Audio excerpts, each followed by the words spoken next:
अस्सलाम वालेकुम नाज़रीन, आप देख रहे हैं प्रोग्राम अंदर की बात मुज़म्मिल सोहरवर्दी के साथ। मैं हूं आपकी मेज़बान इकरार रियाज़। हमारे साथ मौजूद है मुज़म्मिल सोहरवर्दी। अस्सलाम वालेकुम, क्या हाल है आपका? वालेकुम सलाम, बिल्कुल ठीक। आप सुनाएं, कैसी तबीयत है आपकी? मैं ठीक हूँ, अल्लाह पाक का शुक्र है। सर, मुजव्वज़ा आईनी तरमीम के खिलाफ दरख्वास्त पर समाअत के लिए जो 3 रुकनी बेंच तश्कील दिया गया है, इस मुतालिक आप क्या कहेंगे? क्या अहम फैसले मुतवक्किल हैं?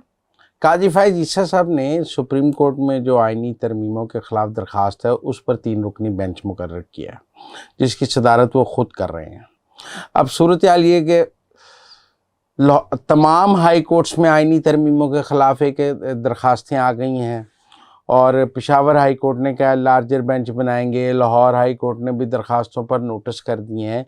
और हम सब हैरान थे कि एक आइनी तरमीम जिसका वजूद ही नहीं है, जो अभी पार्लियामेंट में टेबल भी नहीं हुई है, अभी सियासी जमातों में उसके ऊपर मुज़ाकरात हो रहे हैं, उसके और अभी मुसवदा भी फाइनल नहीं है। कोई JUI का अपना मुसवदा है, पीपल पार्टी का अपना मुसवदा है, नून लीग का अपना मुसवदा है, सब के अपने अपने मुसवदे हैं, अभी उन पर मुज़ाकरात जारी हैं और हाई कोर्टों में रिटें शुरू हो गई हैं 199 के तहत। इसीलिए कहते हैं कॉन्स्टिट्यूशनल कोर्ट्स चाहिए कि ये जो अदालतें हैं ये अब आइनी मामलात देखने के काबिल ही नहीं रही हैं। और उस पर भी पेशावर ने कहा हम लार्जर बेंच बनाएंगे, लाहौर हाई कोर्ट ने कहा हम नोटिस करेंगे, सिंध ने कुछ कह दिया, एक जुम्मा बाजार लग गया। उसके ऊपर अब काजी फायज़ ईसा साहब ने वो आबिद ज़ुबैरी साहब जो साबिक सदर हैं सुप्रीम कोर्ट बार के और जो बहुत प्रो PTI हैं, उनकी दरख्वास्त पर एक 3 रुकनी बेंच बना दी है कि अच्छा भाई हम सुप्रीम कोर्ट में सुन लेते हैं। अब मेरा तो ज़ाती तौर पर ख्याल है कि काजी फायज़ ईसा साहब ने उस दिन पहली बात तो आबिद ज़ुबैरी साहब से पूछेंगे भाई कौन सी तरमीम, जैसे कि मुस्तफ़ा नवाज़ खोखर से chief justice Islamabad high court ने पूछा भाई कौन सी तरमीम, मुसवदा कहाँ है, अखबारी कटिंग्स TV ख़बरों पर तो हमसे बात ना करें, कहीं पार्लियामेंट में कहीं टेबल हुई है, कहीं मंजूर हुई है, कहीं नोटिफाई हुई है, कुछ नहीं हुआ। अब क्या होगा? अब पहले तो ये जो PTI के लोग थे इन्होंने बड़े शौक से हाई कोर्टों में रिटें कराई और इनका ख्याल था सारे हाई कोर्टों से आइनी तरमीमों के ख़िलाफ़ फैसला आ जाएगा। अब जब काई साहब ने रिट लगा ली है कि आ जाओ मैं सुन लेता हूँ, तो सब हाई कोर्टों की में जो लगी हुई रिटें हैं वो इन्फेक्शस हो गई कि अब सुप्रीम कोर्ट का उसके ऊपर एक वर्डिक्ट आ जाएगा तो फिर हाई कोर्ट्स क्या करेंगे? फ़र्ज़ कर लें 17 को काजी फायज़ ईसा उठा के इसको रद्दी की टोकरी में फेंक देते हैं कि भाई तरमीम तो कोई है ही नहीं, तो दरख्वास्त किस बात की? पहले तरमीम तो होने दो ना, फिर दरख्वास्त की बात करेंगे तो फिर क्या होगा? तो मुझे ये लगता है कि जो हाई कोर्टों में ग्रेटर गेम प्लान बनाया जा रहा था ईमानदार जजों की जानिब से कि जी हम तरमीमों को हाई कोर्ट में रोक लेंगे क्योंकि ऊपर तो कॉन्स्टिट्यूशनल कोर्ट बन जाएगा और कॉन्स्टिट्यूशनल कोर्ट के तहत सुप्रीम कोर्ट तो शायद आइनी तरमीम को सुनने की पोजीशन में ना रह जाए, तो हम हाई कोर्टों से इसको उठा लेंगे और हाई कोर्टों में इन तरमीमों के ख़िलाफ़ फ़ैसले करेंगे। तो मैं ख्याल है उसको ब्लॉक करने के लिए काई साहब ने कहा ठीक है मैं एक ही फ़ैसला कर देता हूँ, सारे हाई कोर्टों पर लागू हो जाएगा। तो मुझे तो लगता है 17 को जो है ये पिटीशन में वो कहेंगे कि जब तक आइनी तरमीम पास नहीं होगी वो आइन फिर देखेंगे कि ये आइन कानून के मुताबिक है या नहीं है। अभी तो ये दरख्वास्तें लगती नहीं हैं और इनको रद्दी की टोकरी में फेंक देंगे। मेरे ख्याल में जो गेम प्लान ईमानदार जजों ने हाई कोर्टों के सर पे बनाया था कि तरमीम को अगर वफाकी आइनी अदालत बन भी गई तो हम हाई कोर्टों के ज़रिए इसे को रोक लेंगे, उस सारे को जो है ऊपर काई साहब ने अपना पिटीशन बना के तो वो सारा प्लान कर दिया चौपट।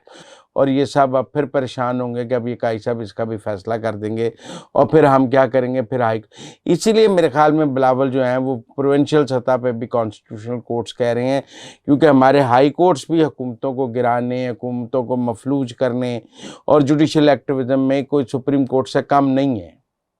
सर, आगे बढ़ेंगे, कुछ बात करेंगे। अहम मुलाकात हुई है, जरदारी हाउस की बात करते हैं। JUI और पीपल्स पार्टी में मुशावरत हुई है, आइनी तरमीम का जोर शोर है, क्या कहेंगे? देखिए मेरे ख्याल में इन दी एंड JUI मान जाएगी। आप मामला जो है constitutional bench versus constitutional court है और ये कुछ ज़्यादा बड़ा फ़र्क नहीं है।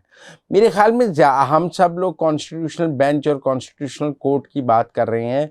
ज़्यादा बड़ी बात है कि अगर JUI और पीपल्स पार्टी के दरमियान अगला चीफ जस्टिस लगाने के तरीक़ेकार पे आइनी कमीशन पर बात हो जाती है और ये कि पहले 3 जजेस में से कोई एक चीफ जस्टिस लगाया जा सकता है और जजेस की तैनाती के तरीक़ेकार पर पहले पहले इत्तेफाक हो जाता है और आईनी अदालत सेकंड मरहले पे भी चली जाएगी तो वो कोई ऐसी बात नहीं होगी।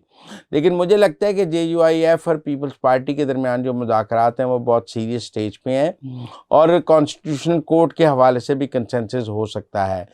मुझे PTI भी पैनिक नज़र आ रही है। ये जो 15 का एहतजाज है का हम जब उन लोगों से पूछा उन्होंने कहा जी अगर 15 को एहतजाज नहीं करेंगे तो 17 को तो तरमीम हो जाएगी 18 को, और अभी सब 17-18 को तरमीम की बात कर रहे हैं। और ऐसा लग रहा है कि अगले 2 दिनों में जो JUIF पीपल्स पार्टी और नून लीग के दरमियान एक वसी मुआहदा हो जाएगा जिसके बाद ये तरमीम शुरू हो जाएगी। लेकिन मैं ये भी बताना चाहता हूँ कि इस वक्त जो सूरत हाल है वो ये है कि कोई हुकूमत ने बंदे नहीं गायब किए हुए।